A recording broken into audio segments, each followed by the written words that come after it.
Hello, folks. Hello, everyone. We are making halloumi cheese today. I'm Jim behind the camera. I'm Linda over here, and we are the Keto Carnivore cousins. And excuse my look and stuff. I have seizures. It's out of my medicine. They finally got it to town. My cousin brought it. Yay for him. Anyway, okay, so today we're doing some cheese fries. That's made out of goat's milk and sheep milk. And you can get it from Aldis. Aldis. They have a lot of things, Aldis, that I can eat. It says to pan fry it or to deep fry it. We're not going to do neither because we're trying to cut some of the grease. So I got my coconut oil out. And I spread a little bit, although it wasn't very... Yeah, it didn't take much. At 370. It said 370, so I went ahead and put 370 and put it in the oven. It says 3 to 5, so we're going to check it in 5. So this is cheese fries. My cousin sure doesn't know how to make them straight. Anyways. I didn't make those things. I bought them. They're in a bag. I didn't make that. Poor little fries. Anyway, here they go. They're curly fries. All right, she did a quick peek, and it is brown on the bottom. So we are 10 minutes at 370. Go ahead and pull her out. Let's check it out. Looks like it's brown mainly on the bottom, though. What do you think? Brown enough or not? It should be. Once it cools down, it solidifies. I mean, I guess you could turn it, and if you want it to look pretty, and do it some more. But I think it'd be pretty good just like that. I'm gonna get a kick. I mean, it's cheese. It's delicious. I was gonna try to take it out of here. Oh, maybe that's. All right, we're gonna let her cool down and get back with you, folks. Hello, everyone. We're back. We got her baked. And it is. It's kind of browned up. some. He grabbed the wrong foil out of my drawer. He grabbed just regular.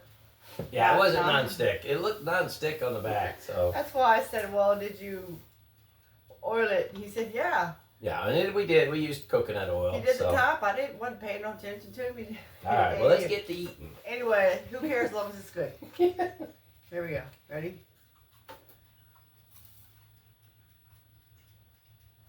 I like it. It's made out of sheep and goat's cheese, so it's a higher melting point, so it stays more firm. It doesn't spread out like the cheese we did the other day for the cheese crackers. I like it. I like it a little bit of a crispy in the side. It's not. I like the dual thing. Really? I'm glad we didn't do both. I don't know. Yeah, I like it that way. I just like the flavor. And some people can tolerate goat milk cheese because it's a different protein ratio than cow's milk. I believe that's generally A1 and A2 is the good. Might be wrong on that, but it's definitely a different mixture. Mine's whey, and I'm supposed to have goat and sheep cheese. But I'm starting to think that I've got a new middle name coming in there. It's called cheese. I'm eating a whole lot of cheese lately. Oh, yeah. But I think it's pronounced halloumi. I wouldn't swear to that either. But she was tired of cheese, but she sure is eating it. It's good. I never had it before. It is good. I think it's better. And if you get tired of regular cheese, cow's milk, it's a whole different flavor. I like it. Yeah. Ready? So I'm gonna eat it all. Just talk a little bit more about this book by Don Colbert. You can pick it up. I think it's still in print. Let Food Be Your Medicine. Just some of the things that aren't necessarily something that stand out in our day and age in our country. But scurvy, which is vitamin C deficiency, it's diet related. Beriberi, it's a lack of vitamin B1, diet related. Pellagra, lack of B7, which is diet related, or B3. Anemia, lack of iron. Goiter, which is lack of iodine. So people along the seacoast where they get ocean water, ocean breeze, ocean salts that contain the iodine, anything that grows in there, the fruits and vegetables, supply enough, those people wouldn't get goiters. People noticed as they moved inward into the mainland of the U.S. and other countries, there wasn't as much iodine, and people get these huge lumps around their throat called goiters. Rickets, which is lack of vitamin D, so if you don't get enough sunlight, you can actually get rickets. These days, most milk is fortified with vitamin D and calcium. And then Oh, retarded growth is one where children, if they don't get enough zinc, they actually won't grow to their full potential. In our area, we have lead, and back in Roman times, they used lead because it's a very useful metal for making pipes and so forth. People just thought it was the bomb, but problem is people got lead poisoning, and it led to the downfall, many people feel, of Rome. And then also mercury is another big one in fish. Especially the larger the fish, the more mercury they've accumulated in their lifetime, and can affect different parts of your body. So those are kind of good tests to check your metal levels.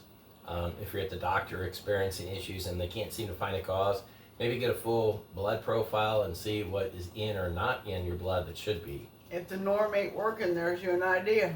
Yep. That's a good point. Good point. Yep. Never thought about that. Yeah. So, we really do encourage people. The keto diet isn't just about a diet. It's really changing your lifestyle, nutritional levels in your body, making sure you get the proper protein, oils, fats. Vitamins, minerals. Yeah. Anything you're lacking. Try to stay away from inflammatory oils like seed oils, even though you can fry in vegetable oil, which is mainly soybean oil. A lot of people are allergic to it. Again, it goes back to diet. She's one of them. Yep. So, when you have those allergies, it's more apparent to you that what you eat really affects your diet and your lifestyle and your livelihood. Not all things are fried in the vegetable oil. In your ingredients and inactive or active or main ingredients, vegetable oil, 90% or more is soybean oil. So I've been really having to watch even that. It's not just the oil by in itself. I have to look, when I go to the grocery store, I have to look at every single ingredient, even if it's last month, because the year before that, last year sometime, I guess, I had bought something and then went back a month or two later, the same exact labeling, everything I thought I was getting. I didn't check the ingredients. The ingredients had changed a little, and soy was one of the ingredients that was new. I actually have a story on that about drove me nuts. Was Country Crock or Country Churn, one of those two. I happened to just pick some up from the grocery store and reading the label because my son was sensitive to soy, and it was olive oil. It was made out of olive oil. I'm like, well, that's different. So I went ahead and got it, and I only got one because it was a pretty good size. And then we used most of it up, and then I was like, where did I get that at? I went to all the different stores I normally went to. I went to stores I don't normally go to. So I finally started messaging the company, and what happened was they were having a shortage of one of their ingredients, so they had asked Germany to produce it. Well, they did not want to use soybean oil and other stuff like that. They wanted to go ahead and use olive oil, and I was just amazed that, again, there's an example of where things are produced overseas to different standards than what we're getting, and they make it cheaper, but if it isn't better for you, it's not worth it. Because it'll cost you your health. A lot of their ingredients are a lot more healthier in some of the places, like Germany and England and stuff, places like that. Their ingredients, like they set their chicken eggs out on the counter. They don't put them in the fridge, and they last for weeks. We have to put ours in the fridge, or they won't last. Yeah, they wash them here, and maybe they do it on purpose to make them last less. I'm not sure, but. I have my own chickens and my own eggs. Love them. Blue eggs, brown eggs. The neighbors will get jealous, want to come over and eat our eggs. I'm too far away, or it's because so it can't be me. Yeah, well, I can always bring them, but up until recently, we weren't getting that many, and I had a skunk eating one of the different sets. I thought the chickens were doing it, and I won't say who, but then somebody kept saying, kill him, get the egg eater. And it wasn't them. I couldn't believe it. Even when I checked during the day. Well, if it's not a pet, you can eat the chicken for having sakes. If you want eggs. It was a skunk eating them. It wasn't the chickens. They were laying eggs apparently. Skunks, foxes, moles, anything. Just a teeny tiny little skunk, and he was able to squeeze in these little bitty old bar holes. How I got in there, I don't know. It's like a mouse. As soon as I got rid of it, their nose in, it's over. They're in. As soon as I got rid of it, I started getting 2 eggs, 3 eggs, 2 eggs, 3 eggs. I'm like, son of a gun. And it was that skunk for months. And I kept getting so mad at those chickens. You kept saying you're gonna get rid of them, so I said. Well, because I thought they were egg eaters, but I was wrong. It was a skunk. But they moved over and let the skunk eat their eggs. So, anyway, enough of the stories, folks. Thank you for spending time with Anyway, us. y'all, it's pretty good though, for real. Yeah. That's like I said last night. Pick you a cheese and try it, but and y'all went through there too on some other posts, and some of them put bacon bits. They fry it or put it on there, and Parmesan, and just different little I like this by things that itself. you put on cheeses and crackers. Different. I've seen a lot of different ways. I mean, there's some I'd be like, oh, I don't know, but I'm not that. So Right. give her a whirl. All right. Talk to y'all later. Till next time, bye bye.